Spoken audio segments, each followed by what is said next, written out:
Jon Krakauer is an author, a mountaineer, and wrote some wonderful books that I have learned a lot from.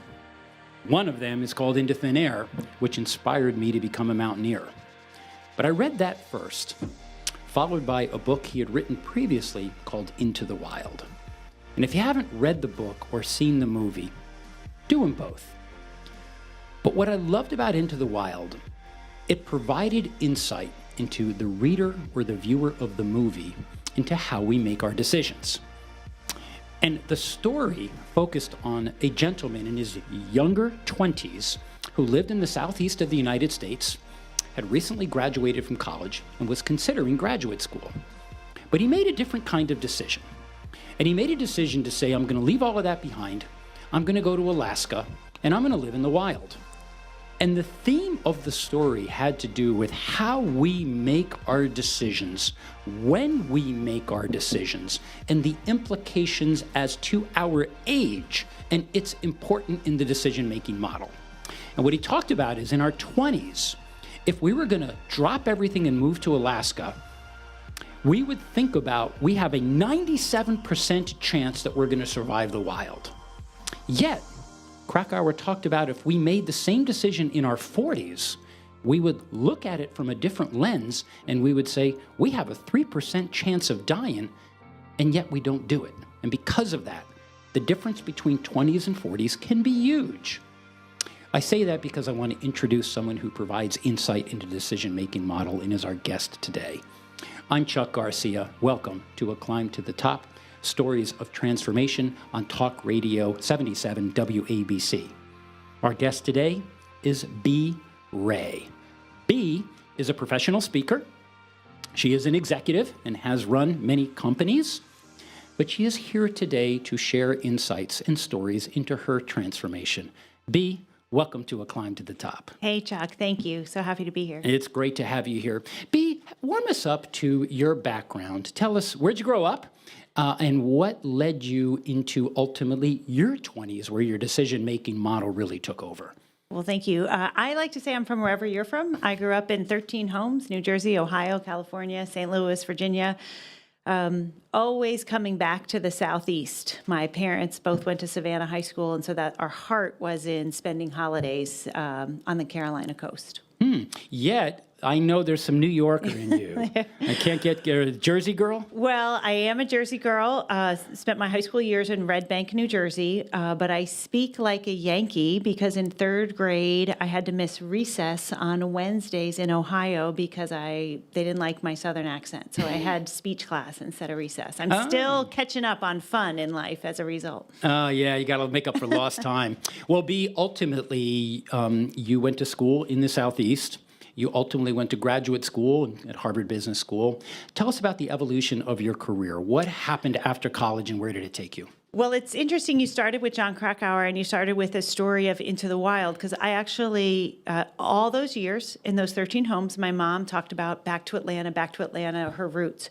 So the only college I applied to was Emory University, and I went to Atlanta, and I was in Chris McCandless's class in 1990, graduating from college on the same year that he did. Wow, small world. Yeah, and what a fascinating, sad tale. Well, it is an interesting story, and of course it's one I followed very closely, although I never knew him there, and no one I knew him. He really did keep to himself. Well, it was interesting because as you and I, we've talked about our own transformations. You know, you talked about the decision-making models and how you decided on things in your life, those inflection points. Walk us through your 20s. Where, and in particular, I'd like to focus on where did your transformations occur in there? They always moved back to me depending on myself as an individual. But what initially happened was I've always loved psychology. I had a psychology as well as political science degree. I thought I would go on to psychology grad school. I did a research project my senior year at Emory and really dove in and thought this is where I'm headed. And what happened was I hated it. I disliked how inconclusive it was. I thought no one will enjoy this thesis, but I had to go defend it. I went in front of the 3 senior professors and I talked about my research over the last 6 months and was perfectly certain I would walk away with a failed grade. And that would have been fine, but it would have meant not graduating with honors or high honors or highest honors. And so when I walked in there, they loved it. And I received a Summa Cum Laude degree from Emory. And it was interesting because what happened to me at that inflection point was, if you like this, I have to go somewhere else.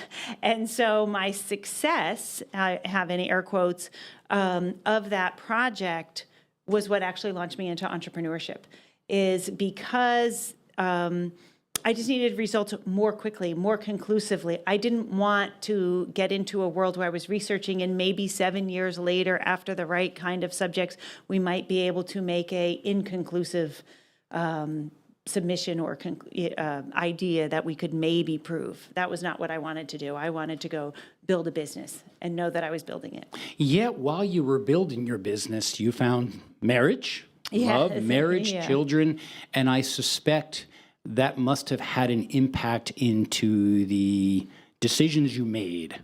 So talk about in the 90s as you emerged, you married, children. I know there are some lessons to be learned that I think anyone who is having it all, so to speak, encounters. Walk us through what happened. Well, right, in my 90s, I did help start a few companies, and I ended up in Silicon Valley, and I had always wanted to go to business school. And I remember one time a friend from Emory, I was so proud of myself. I said, Jeannie, I've decided within 2 years I'm going to go to business school. And she goes, Bea, you say that every 2 years. I thought, well, yeah, but this time I mean it.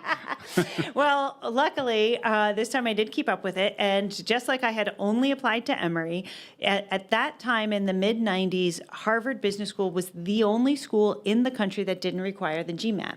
And I had a lot of insecurities about these major tests. And so I thought Harvard must be the easiest school to get into.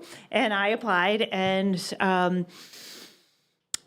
if you don't know what Delta Dash is, it's, when FedEx is too late. But I had read somewhere that Harvard cares about you caring about going to that school. So I applied 1 year, not because I thought I would get in. I just wanted to demonstrate the following year, hey, I applied last year, I must really love this place. So I submitted an application at 9 p.m. I was on a business trip in Utah.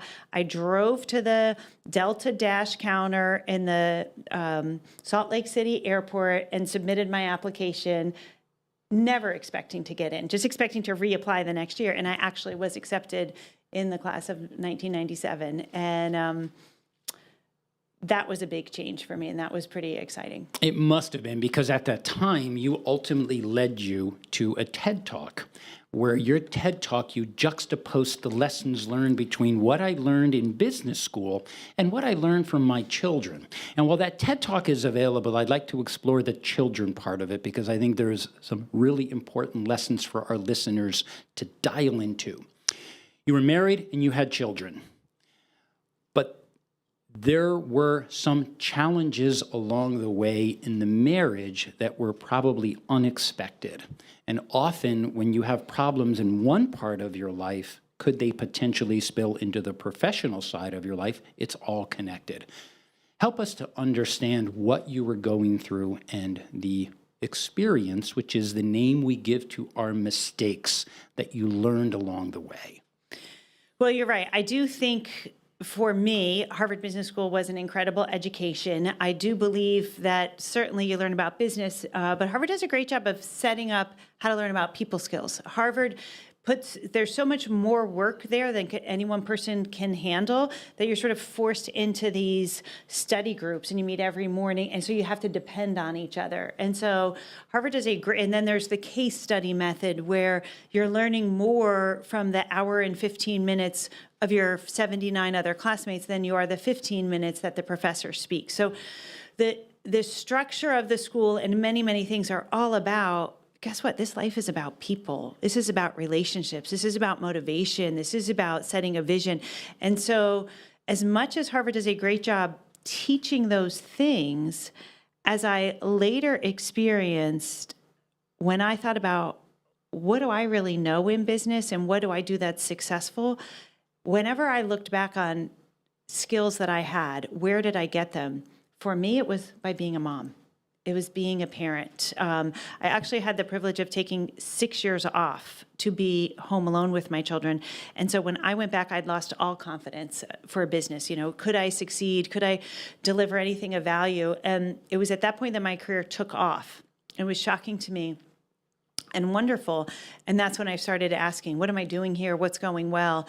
And over again, something that I relied on, that I was bringing to the table in my business, was actually something that I learned because I had to negotiate with a 2-year-old, or I had to coordinate with the neighborhood having to do with my children. And so for me, my children have taught me more, or being a mother has taught me more than actually the degree from Harvard Business School. Well, it's interesting because sometimes you talk about with marriage, sometimes there is a stigma, and God forbid you put your married on LinkedIn. Yeah. Yet, to you, it was a tremendous gift of what you could bring into your business world.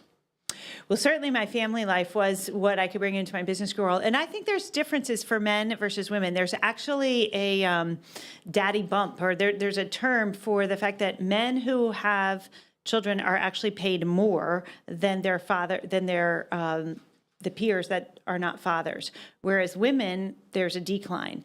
And that's something I'm not an expert in, but what I assume is happening is that there's an assumption, oh, you're a mom, you might not be fully committed. You might take the day off. My experience is the opposite, is that moms really learn to articulate, do 2 things at once, have to be very strategic, and make excellent employees, business partners, etc.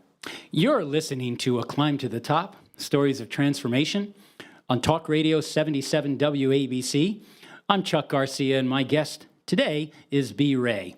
Bea, I appreciate all that you're saying, and let's go to a slightly different place. I know many of our listeners often hear about what are the mistakes we make, and what did we learn about ourselves. I know as you relate, and it's probably a book in here, as you relate some of those mistakes, walk us through, at least in your marriage, for all of those who are contemplating getting married or in it, help us understand some of the mistakes that you made along the way that we can learn from. Well, sure. Thank you for that opportunity. I was married. I'm actually remarried now, but I did have a marriage of 18 years that failed. And there's so many mistakes there. The summary for me about ways I wish I had behaved differently is that I said things in tones I wish I never knew. So I think that's something a lot of us can relate to, is just being careful about building relationships up and not tearing them down. So that is something that I felt was in my relationship. As far as my personal growth, there was really a lot of challenges in our marriage. We had a blessed 27 days a month for most of 15 years, but 3 days were atrocious and scary, and there was mental illness and financial devastation, and I really walked away finally after years of thinking he would hit rock bottom. I had hit rock bottom. That looked like lumps in my breast. That looked like a child that was talking about suicide, another one that had an eating disorder, and one that was running away from school. So we were in a crisis, and one huge mistake was letting that happen. I kept waiting. Everyone said, oh, he'll hit rock bottom, then you'll be able to work things out. And that's not at all what happened in my situation. And did you turn for help? I did. That's another mistake. I assumed, it's interesting. A book that I'm actually have also been working on is called Scripture Backwards. And it comes from a preface of a story that most of us know about the Good Samaritan. And the Good Samaritan, a man is walking along, and he's beaten up on the side of the road. And the story is largely to encourage all of us to be a good Samaritan. I think of that story backwards now, because when I read that story, it gave me hope that where we expect help to come from, in that case it was the Levite or it was the priest, sometimes that's not where help comes from. And help will come as long as you wait and you're faithful. And so that story to me paralleled what was happening in my own life. I thought my church would help me. I thought our family, really his family, would help me. So to me, I parallel that with the Levite and the priest. And in that time frame, what I learned is, I'm the person in the ditch, and I need to have hope that help will come. And indeed, later, all sorts of unsuspecting friends, business partners were able to pull us out and let me start my life again and get through some of that $700,000 worth of debt and relaunch my career. But one of the mistakes I made was pouring into and expecting help from places that did not turn out to be Wow, that helpful. was interesting. So the places you expected would help didn't, and places you didn't expect came through. Did it test your faith throughout the process? I'm sure my faith was tested. On the other hand, faith is the most real thing I have, and it's one thing I never let go of, and my faith grew more in that process than it deteriorated, but my faith was more in God, not in the church.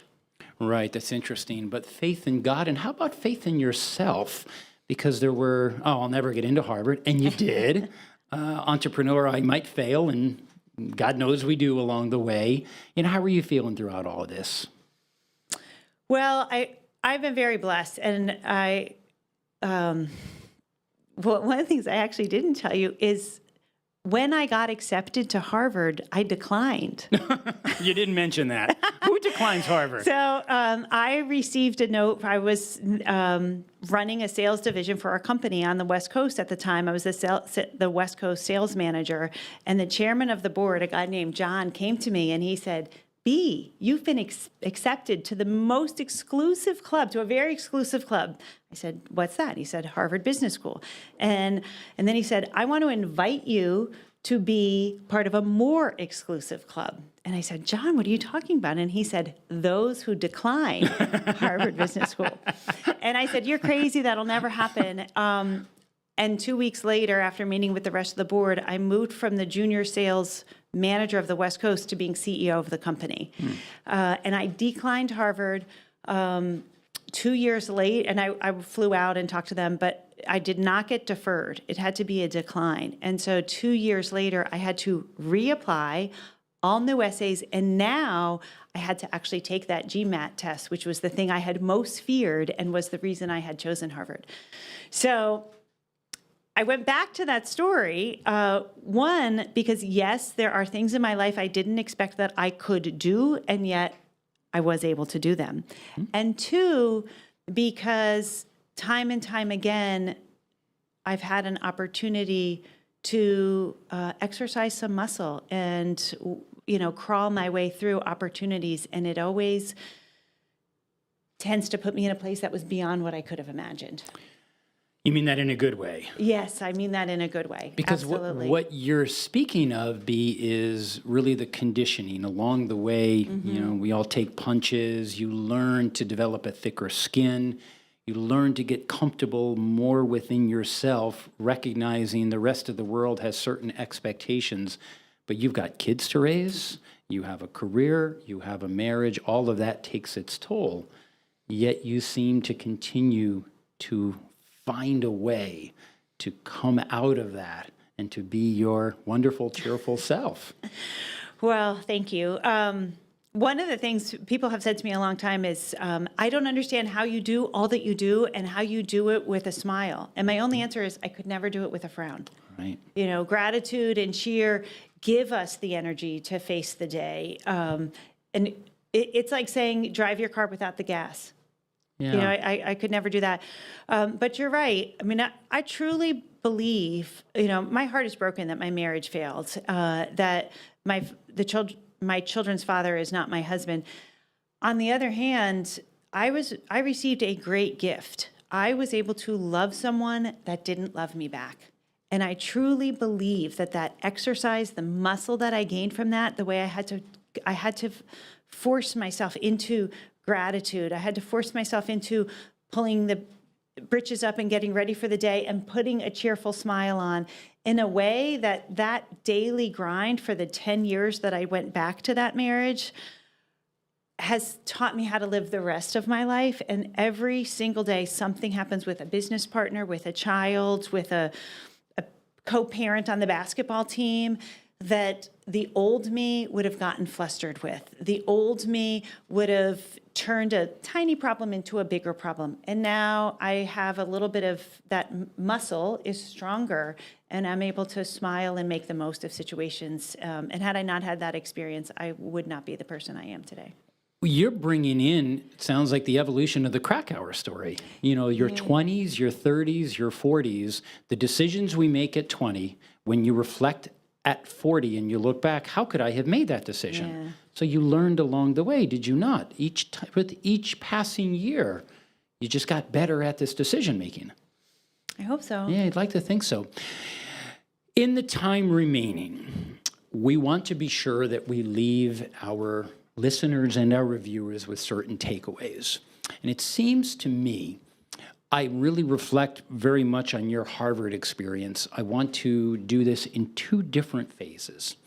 The first phase, getting back a bit to our original story, is what Harvard taught you when you talk about in your TED Talk. And I want to keep it in the rule of three.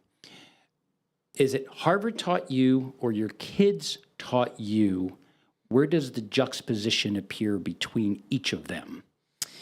So the essence of what Harvard taught me is that it turns out business is done with people, so people skills matter. Mm-hmm. And what I learned is that the best place for me to learn people skills was by raising my children. Cool. And so over and over again, if you can get the people right, whether it's your team, whether it's your clients, whether it's your business partners, your business will go great. And my children have taught me more about people skills than any other place, than my work experience, than my Harvard experience, than anything. There are three main things they have taught me, and those really are that if I can bring humor, that if I can be cheerful, and most importantly, if I can be grateful, then we're going to make the most of any situation. Yeah, so that's certainly the takeaways about how you present yourself to the world. Cheerful, gratitude, it reciprocates, and bringing a sense of humor. Sounds like there's a book in here. What are you thinking about for the future, Bea? I am actually working on a book very specifically about things that Harvard has taught me and what my children have made me learn. It's a lot more than those three, but we really go through everything from strategic planning, and I'll bring in a story about decisions we make as a family about what basketball team my son should play on at a certain age, and how that impacts the long-term ability for him to play basketball. And I parallel that to a business decision that we make in what products we choose. And so that is a book I'm working on. It's coming out in the next couple months, and it's really been a fun experience. Yeah. Well, the book, though, must be the culmination of all of this experience, or does it focus on a particular point in time?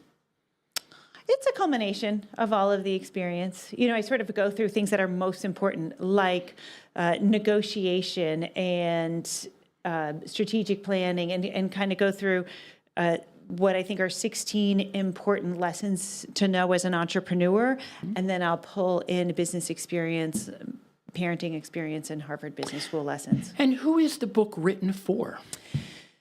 Mostly female entrepreneurs, not exclusively, but those are the people I've served the most. And I actually find that men love when I speak, and they get a lot out of it. I get great feedback. However, I don't find that most men buy books written by women. And so there's something there for them should they want it.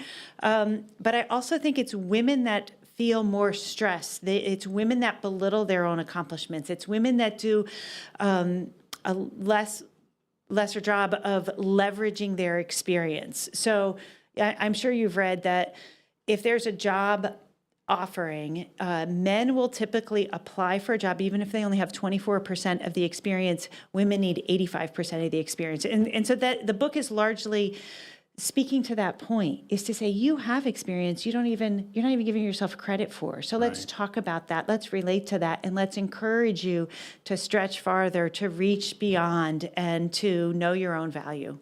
Yeah, no, that's great insight, Bea. Let's leave our listeners with the fundamental question that I always ask. What do we want our listeners to think? What do we want them to feel? And what do we want them to do after they hit the off button on this show? So let's go back to it. Bea, what do you want our listeners to think about their lives? Well, I want them to think that the possibilities are endless, and they have the power to accomplish whatever it is that they really set their mind to do. And what do you want them to feel? I want them to feel great about experiences, not that they may someday get, but that they already have.